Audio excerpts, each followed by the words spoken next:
This is Heliox, where evidence meets empathy. Independent, moderated, timely, deep, gentle, clinical, global, and community conversations about things that matter. Breathe easy, we go deep and lightly surface the big ideas.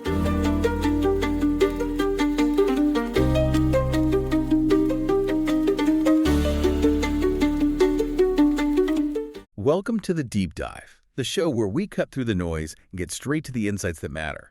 Today, we're diving into a challenge that, well, it plagues nearly every scientific discipline, working with data. Oh yeah, definitely. Sometimes you have oceans of it, right? But it's low quality, maybe fuzzy or inconsistent. Other times, the high-quality data you desperately need is like gold dust, incredibly sparse, prohibitively expensive, or just plain slow to acquire. Yep. The good stuff is hard to come by. It's a constant tightrope walk, isn't it, between quantity and quality? You're often left wondering, how do you possibly make robust, accurate predictions without that perfect, complete data set? It's a huge bottleneck in so many fields. That's the core problem we're tackling today. We're exploring a pretty groundbreaking development that promises to be a kind of shortcut, maybe, to robust, accurate predictions, even with that tricky, expensive data. Right. It's an approach that combines a relatively new, highly interpretable type of neural network with a very smart strategy for handling diverse data sources. Our mission today is really to unpack how these pieces fit together, how they solve some of the most persistent hurdles in scientific modeling. And this isn't just about making models like a little bit better. I think that's important to stress. Okay. What we're about to discuss could fundamentally reshape how we approach scientific discovery itself. Wow. Imagine revolutionizing fields from understanding the intricate dance of fluid dynamics to precisely predicting the behavior of novel materials, and even pushing the very boundaries of what AI can achieve without those massive, perfect data sets that, have historically been the backbone of deep learning. Right, the huge data sets we always hear about. Exactly. This development truly has the potential to unlock new insights and dramatically accelerate research across countless disciplines. Okay, let's unpack this core problem then, because I think so many of you listening, especially if you work in scientific machine learning or SciML, have probably encountered this. Almost certainly. Traditional SciML models, often built on what we call multi-layer perceptrons, or MLPs. That's pretty much your standard neural network. Yeah, to workhorse. These demand large amounts of high-quality data to perform well. But, as we just touched on, what happens when that data is astronomically expensive to acquire? Or incredibly difficult to measure? Or, let's be honest, just plain noisy? Which is often the case in the real world. Totally. Think about trying to simulate a new material's properties at extreme conditions.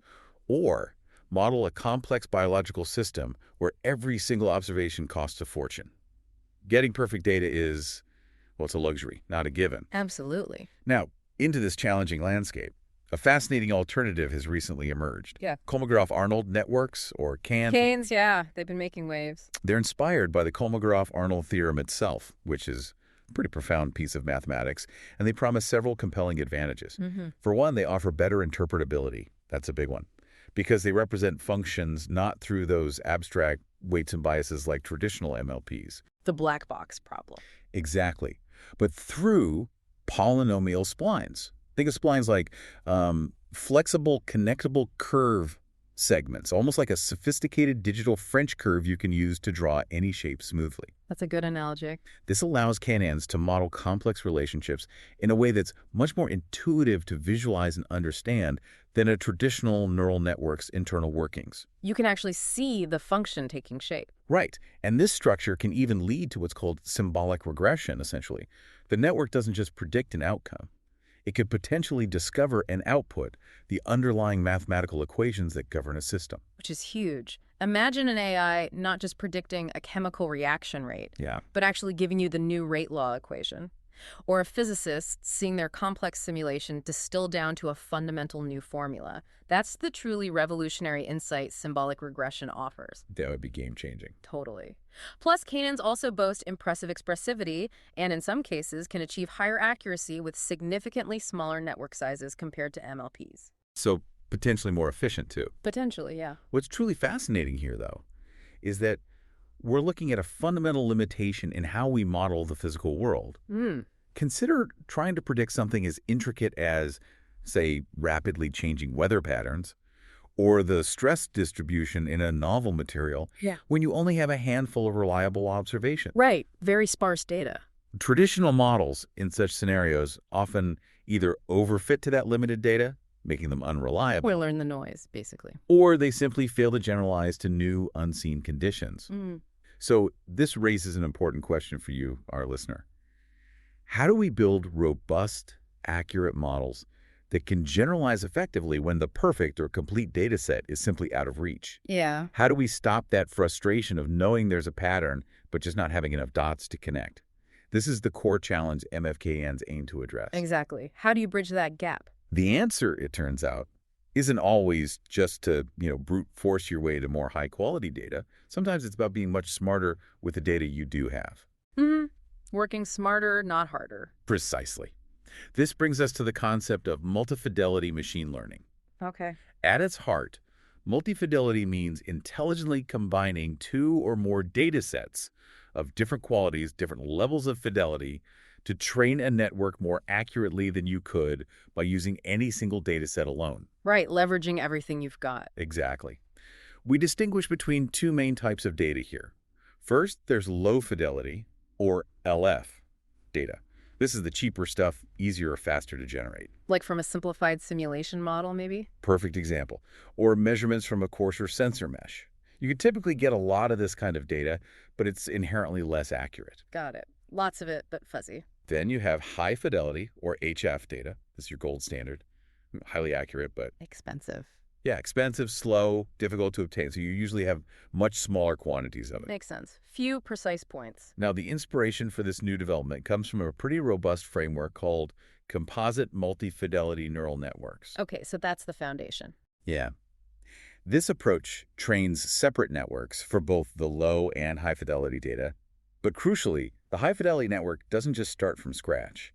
It leverages the output of the low fidelity network as a kind of starting point or a prior guess. Ah, okay, so it gets a hint from the cheaper data. Exactly. It's almost like giving a student a good summary from a simpler textbook before asking them to tackle the advanced material. Right, they have a foundation. They already have a foundational understanding, so they can focus on refining the details. It explicitly models the correlation between the low and high fidelity data, assuming there's a strong underlying relationship. And importantly, it doesn't even require the data sets to be perfectly nested, right? The HF points don't need to be a subset of the LF points. That's a great point, yeah. Adds flexibility. If we connect this to the bigger picture, this is really about intelligently leveraging all available information rather than just discarding data because it's not perfect. Right, don't throw away the fuzzy picture. Exactly. It's like having a rough but comprehensive sketch that's your low-fidelity data combined with a few extremely precise details representing your high-fidelity observations. A skilled artist can use both to create a far more accurate and complete image than they could with either source alone. I like that analogy. The truly crucial part here is how the networks are designed to learn these correlations, identifying both the global linear relationships and the more subtle, nuanced, nonlinear discrepancies. So finding the simple connection first, then the complex bits. Pretty much. It's about extracting maximum value from every piece of information, seeing the wisdom in the good enough data. And that concept, intelligently leveraging all available data, disentangling relationships, that's the foundation. But what happens when you combine that brilliant strategy with the unique interpretability and efficiency of Kolmogorov Arnold networks? Ah, now we get to the MF Canyon. Exactly. That's the breakthrough researchers have achieved with multifidelity Kolmogorov Arnold networks, or MF canyons. Yeah. This is where the innovation truly shines. By integrating the unique properties of cans into that powerful composite multifidelity framework, they've managed a significant reduction in the amount of expensive high-fidelity data needed, while still delivering exceptionally accurate and robust predictions. So less expensive data, but still good results. That's the promise. That's the core promise. The MF-CAN architecture itself consists of 3 key blocks, each essentially a specialized CAN working together in concert. Right, a modular approach. Yeah. First, there's a low-fidelity CAN, or KL. This block is either pre-trained using the low-fidelity data, or, and this is cool, it can even directly use an existing numerical model to understand that low-fidelity information. Oh, interesting. So it doesn't have to be a trained CAN? Nope. Once its knowledge is established, its parameters are largely fixed, frozen. Got it. The foundation layer. Then we have a linear can, or KL. This block's job is to learn the linear relationship between the output of that low-fidelity KL block and the actual high-fidelity data. Just the linear part. Just the linear part. And it's deliberately kept very simple. Think polynomial degree 1, just 2 grid points, no hidden layers. It's designed to find only the most straightforward, direct linear connection. Okay, why so simple? The idea is to intentionally keep it minimalist so it doesn't get distracted by noise or try to invent complex patterns when it only has a few valuable high-fidelity data points to learn from. Ah, okay. Avoids overfitting the sparse HF data. Makes sense. Exactly. Finally, there's a nonlinear KN, or KNL. This block then learns the nonlinear corrections to that primary linear relationship. So this captures the more complex stuff the linear one missed. Precisely. It accounts for the more complex discrepancies or nuances between the low and high-fidelity data that a simple linear model just can't capture. The final high-fidelity prediction is then a clever combination of the outputs from both the linear KL and nonlinear KNL networks. Okay. There's also a smart simplification penalization term that essentially nudges the model to first find the most straightforward linear relationship. Right. Prioritize the simple explanation. Yeah, it's vital for preventing overfitting, especially with very sparse high-fidelity data. It's like telling the model, look, don't try to invent complex explanations unless you have overwhelming evidence. Start with the simplest connection first. What's truly ingenious here is the synergy created by this modular design.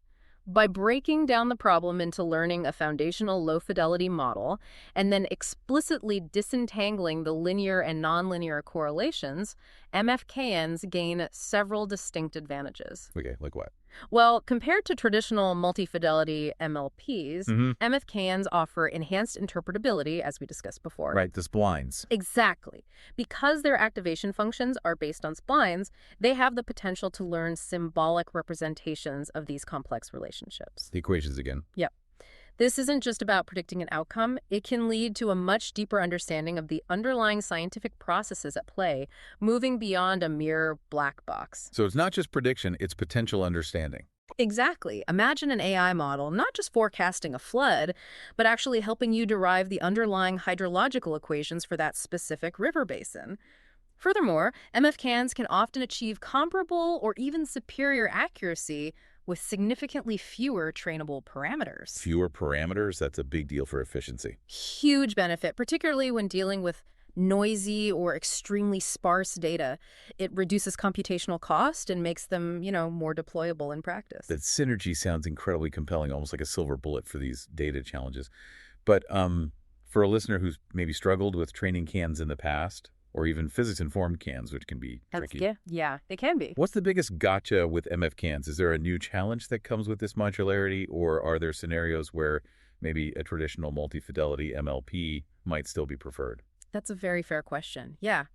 While MF cans offer significant advantages, I'd say a common pitfall is ensuring that the low-fidelity can, the KL block, is sufficiently well-trained or accurate enough if it's a direct model. So the foundation needs to be solid. Exactly. If your initial rough sketch is wildly inaccurate, it can make it much harder for the linear and nonlinear cans to make the necessary corrections efficiently. You're asking them to bridge too big a gap. Right. So investing in a reasonably robust low-fidelity model remains critical. Also, while cans are generally great for smooth functions, very sharp, highly discontinuous data like abrupt jumps can still pose challenges, even with splines. Even with MF cans. Well, MS cans handle it better than single-fidelity cans, as we'll see, but it's not a complete magic wand for every single pathological data set out there. Sometimes, depending on the exact nature of the nonlinearity or discontinuity, a well-tuned MLP might still compete. It's always about finding the right tool for the specific problem. Okay, that makes perfect sense. Garbage in, garbage out still applies, at least to the low-fidelity side. So with that context, how do MF cans actually perform in practice? The research paper details several test cases that really highlight their power and versatility, directly addressing those tricky data problems we talked about earlier. Yeah, the examples are quite compelling. Let's look at some. In test 1, the jump function, they looked at predicting a function with a sharp jump using incredibly sparse high-fidelity data, just 5 data points. 5 points? That's almost nothing. I know. A single-fidelity can, or MLP, really struggles here, leading to huge errors because they simply don't have enough information to map that sudden change. They just smoot over it, presumably? Pretty much. The MF can, however, despite the inherent challenge of jump functions for spline-based cans, was able to accurately capture that jump. Wow, even with only 5 HF points. Yep, it significantly outperformed a single fidelity can, and adding more low-fidelity data further reduced the error. This powerfully demonstrates how MF cans dramatically mitigate the impact of limited high-fidelity data. That's impressive. It shows the LF data really guiding it. Exactly. Then there's test 4, assessing robustness to noise in high dimensions. Here, they predicted a complex four-dimensional function, and they intentionally added Gaussian white noise to both the low and high-fidelity training data. Okay, so real-world messiness. Definitely.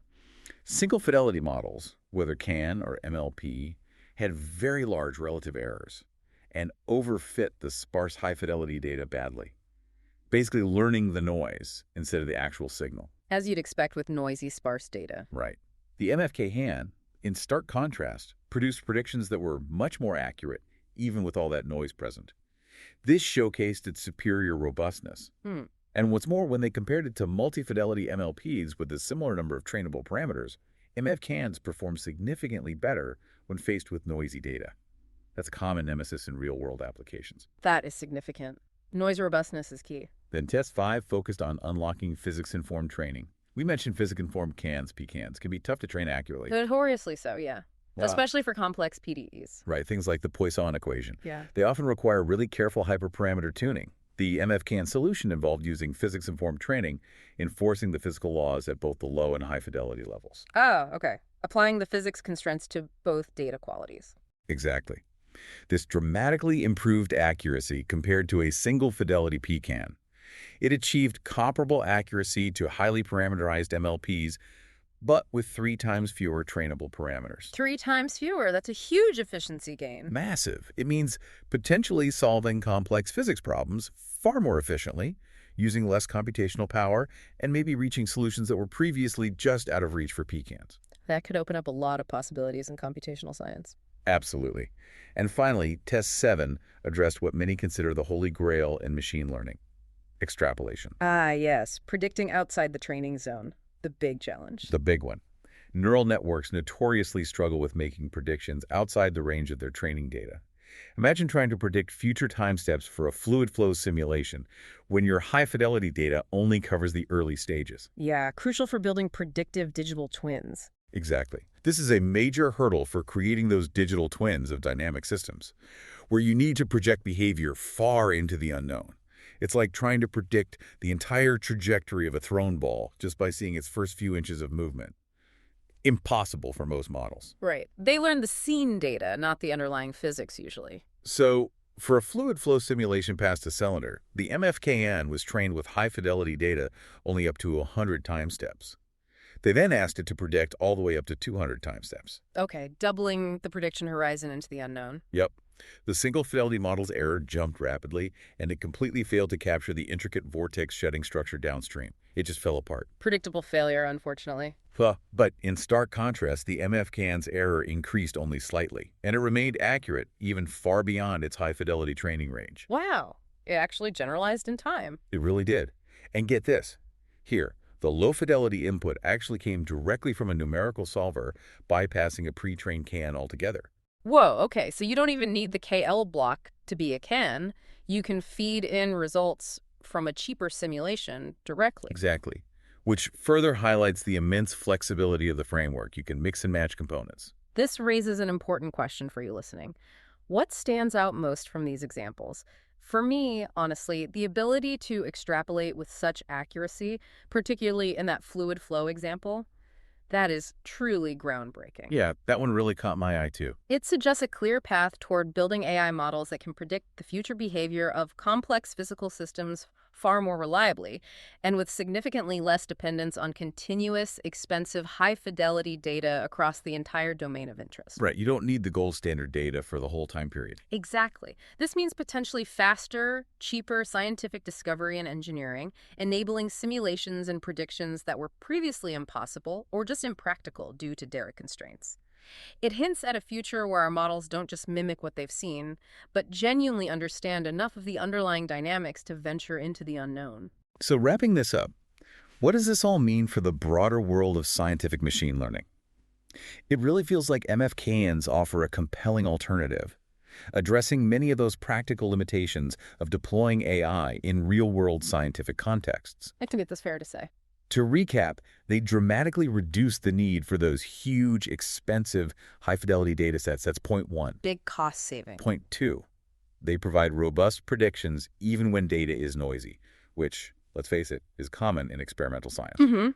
Real-world readiness. And critically, point three, they enhance the interpretability of models through CAN's unique spline-based functions, offering potential insights into the relationships, not just black box predictions. Moving towards understanding, not just predicting. Plus, as we saw, their architecture is highly adaptable. You can swap different CAN variants or even MLPs into its different blocks for optimal performance, depending on the specific problem. That flexibility is a key engineering advantage. Looking to the future, the researchers seem incredibly optimistic about further developments, like adaptive grid refinement within CANs to make them even more efficient. Sharpening the splines where needed. Yeah. And the immense potential for MFCANs to be used for symbolic regression, that idea of directly learning the underlying mathematical equations governing complex relationships from the data itself. Yeah. That ability to automatically uncover fundamental laws. It could unlock scientific breakthroughs we can barely imagine right now. Absolutely. This could fundamentally change how scientists and engineers actually use AI tools day to day. Imagine not just predicting outcomes, but automatically uncovering the equations that describe physical phenomena directly from data, even when you have only limited high-fidelity observations. From prediction engine to discovery engine. Precisely. This method moves us significantly closer to an AI that not only solves problems, but also genuinely helps us understand the fundamental principles behind them.